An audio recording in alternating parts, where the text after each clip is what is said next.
नमस्कार, मैं हूं अंकुर और आप देख रहे हैं सत्य हिंदी का न्यूज बुलेटिन। एक नजर अब तक की सुर्खियों पर। भारत पाकिस्तान संघर्ष के बाद राफेल लड़ाकू विमान के खिलाफ एक अभियान चलाया जा रहा है। कई देशों की मीडिया इसकी आलोचना भी कर रही है। इसका असर साफ साफ राफेल की कीमत पर पड़ रहा है। रफाल लड़ाकू विमान बनाने वाली कंपनी डसॉल्ट एविएशन के शेयर की कीमत गुरुवार को 1% से अधिक गिर गई। बता दें, ऑपरेशन सिंदूर को अंजाम दिए जाने के बाद डसॉल्ट एविएशन के शेयर में 3% से अधिक की गिरावट आई है और इससे अपनी सारी बढ़त खो थी।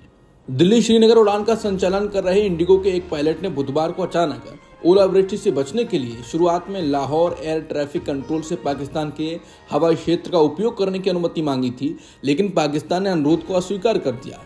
अनुमति अस्वीकार किए जाने के कारण विमान ने अपने मूल उड़ान मार्ग को बनाए रखा और गंभीर अशांति का सामना किया। बता दें, टीएमसी के सांसदों सहित 220 से अधिक लोगों को ले जा रहे इस विमान में अचानक ओलावृष्टि होने लगी और पायलट ने श्रीनगर हवाई अड्डे पर हवाई यातायात नियंत्रण को इसकी आपात स्थिति की सूचना दी। बुधवार को विमान सुरक्षित उतर पाया।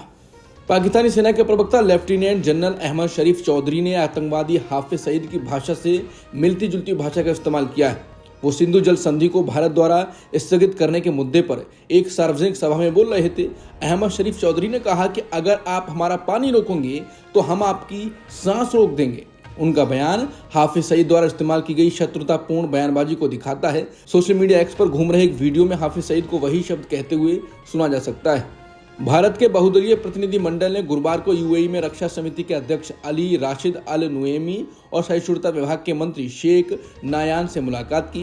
भारतीय प्रतिनिधि मंडल ने यूएई के नेशनल मीडिया ऑफिस के महानिदेशक मोहम्मद ओबैद अल काबी से भी मुलाकात की। प्रतिनिधि मंडल का नेतृत्व कर रहे शिवसेना सांसद श्रीकांत शिंदे ने कहा कि मुझे लगता है कि यूएई आतंकवाद के खिलाफ पूरी प्रतिबद्धता के साथ भारत के साथ कंधे से कंधा मिलाकर खड़ा है।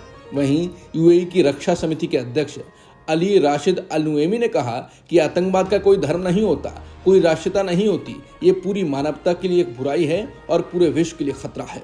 बांग्लादेश की अंतरिम सरकार के प्रमुख प्रोफेसर मोहम्मद यूनुस इस्तीफा देने पर विचार कर रहे हैं, क्योंकि उन्हें लगता है कि राजनीतिक दलों के बीच सहमति नहीं बन पाने के कारण काम करना मुश्किल हो रहा है। बीबीसी बांग्ला सेवा ने गुरुवार आधी रात को छात्र नेतृत्व वाली नेशनल सिटीजन पार्टी के प्रमुख नाहिद इस्लाम के हवाले से खबर दी। इस्लाम ने बीबीसी बांग्ला को बताया कि हम आज सुबह से सर यानी यूनुस के इस्तीफे की खबर सुन रहे हैं, इसलिए मैं इस मुद्दे पर चर्चा करने के लिए सर से मिलने गया था। उन्होंने कहा कि वो इस बारे में सोच रहे हैं। उन्हें लगता है कि स्थिति ऐसी है कि वो काम नहीं कर सकते।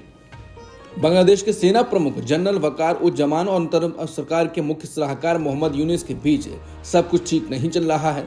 ढाका में तीनों सेनाओं के कार्यक्रम में जनरल वकार ने मोहम्मद यूनुस को सख्त संदेश दिया। उन्होंने बांग्लादेश में आम चुनाव कराने का भी अल्टीमेटम दे दिया। म्यांमार सीमा पर प्रस्तावित रखाइन कॉरिडोर को खूनी गलियारा करार देते हुए कहा कि इसे नहीं बनने दिया जाएगा। ढाका ट्रिब्यून की रिपोर्ट के मुताबिक जनरल वकार ने दो टूक कहा कि जब तक देश में चुनी हुई सरकार नहीं आ जाती है तब तक कोई बड़ा फैसला नहीं लिया जाएगा।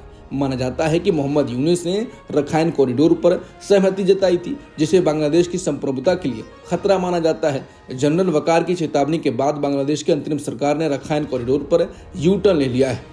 भारत के विदेश मंत्री एस जयशंकर ने फिर दोहराया है कि भारत और पाकिस्तान के बीच हालिया संघर्ष की समाप्ति दोनों पक्षों के बीच आपसी सहमति से हुई। उनके मुताबिक ये अंतर्राष्ट्रीय मध्यस्थता विशेष रूप से अमेरिका से प्रभावित नहीं थी। ये बातें उन्होंने नीदरलैंड्स के ब्रॉडकास्टर एनओएस के साथ एक इंटरव्यू में कही। बता दें, ट्रंप लगातार ये दावा कर रहे हैं कि उन्होंने संघर्ष रुकवाया। अब एस जयशंकर ने कहा है कि जब दो देश संघर्ष में उलझे होते हैं तो ये स्वाभाविक है कि दुनिया के देश फोन करके अपनी चिंता जाहिर करते हैं, लेकिन गोलीबारी और सैन्य कार्रवाई बंद करने के बारे में भारत और पाकिस्तान के बीच सीधे बातचीत हुई थी। जयशंकर ने कहा कि युद्ध विराम पर भारत और पाकिस्तान के बीच सीधे बातचीत हुई थी। हमने अमेरिका समेत सभी से कहा कि अगर वो समझौता चाहते हैं तो उन्हें हमसे सीधे बात करनी होगी और यही कारण है कि ऐसा हुआ। उन्होंने इस बात पर जोर दिया कि दोनों पक्षों ने युद्ध विराम पर सीधे बातचीत की। विदेश मंत्री ने कहा कि 4 दिनों तक चले संघर्ष के दौरान कई देशों ने भारत से संपर्क किया। उन्होंने खुलासा किया कि नरेंद्र मोदी सरकार ने अमेरिका समेत सभी देशों को बता दिया था कि अगर पाकिस्तान युद्ध विराम चाहता है तो उसे सीधे भारत से संपर्क करना होगा। सुप्रीम कोर्ट ने वक्फ संशोधन अधिनियम पर रोक लगाने की मांग वाली याचिका पर फैसला सुरक्षित रख लिया है। इस कानून में वक्फ संपत्तियों से जुड़े नियमों में बदलाव किए गए हैं। याचिकाकर्ताओं का कहना है यह कानून वक्फ बोर्ड के अधिकारों को प्रभावित कर सकता है। कोर्ट ने दोनों पक्षों की दलीलें सुनने के बाद अपना फैसला बाद में सुनाने का निर्णय लिया है। कर्नाटक हाईकोर्ट ने गुरुवार को अंतरिम आदेश में बीजेपी आईटी सेल के प्रमुख अमित मालवीय और रिपब्लिक टीवी के प्रधान संपादक अर्नब गोस्वामी के खिलाफ दर्ज एफआईआर में आगे की जांच पर रोक लगा दी है। बता दें, कांग्रेस ने दोनों पर केस दर्ज कराया है और उन्होंने झूठा दावा फैलाया था, ऐसा दावा किया है।